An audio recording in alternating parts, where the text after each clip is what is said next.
The Montreal Canadiens and Vegas Golden Knights are set to kick off their conference finals series tonight in Vegas, and there are definitely some interesting storylines surrounding this series that we should dive into before this series begins.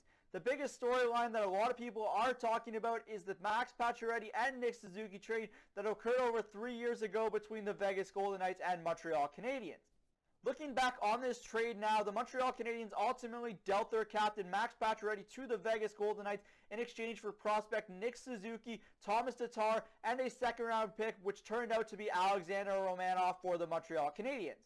I think we're at the point now with this trade where you can finally look back and declare a winner, and it's really hard to not look at the Montreal Canadiens side of this as the winning team in this trade. But with that being said, there can be two winners in a trade, and I think that is the case with this deal. Vegas got exactly what they were looking for in a perennial 30-goal scorer in Max Pacioretty. The one thing that's really funny about this trade to me, though, is for Pacioretty's sake, he's never still really played with an elite center in the National Hockey League. He went from David Desharnais in Montreal, where he spent the majority of his time with him, to now he's playing with Chandler Stevenson in Vegas.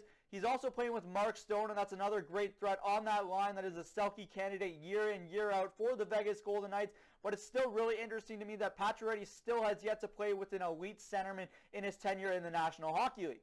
Now, looking at what the Montreal Canadiens received in this deal, they ultimately bought it on the potential that was Nick Suzuki, who was a former 13th overall pick for the Vegas Golden Knights, along with Thomas Tatar, who was a very established top six winger for the Vegas Golden Knights, who just didn't really fit in with them during his time there in the playoff run for Vegas. And then you had a second-round pick for the Montreal Canadiens that turned into Alexander Romanov, who looks to be a stud for this Montreal Canadiens team and should be a part of this organization for a very long time. Maybe stud isn't the right word for Romanov, but he is going to be a very capable top four defenseman for a very long time in the National Hockey League. Now, the Habs ultimately got a very solid return in their draft pick, which was Alexander Romanov, but the key piece in this deal was none other than Nick Suzuki, and it's paid dividends for the Montreal Canadiens in his time with the team.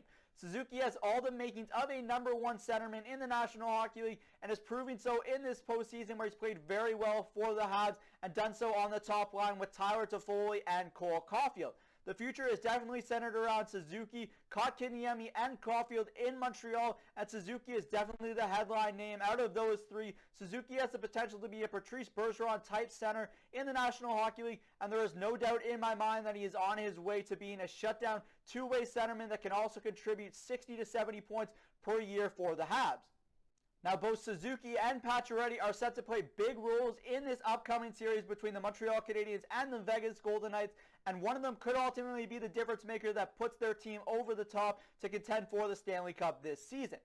That's it for me today from Cook's Corner. As always, comment your thoughts down below. This week, let's talk about what you thought of the Nick Suzuki for Max Pacioretty trade at the time, and if you think this can continue to work out for both clubs into the future.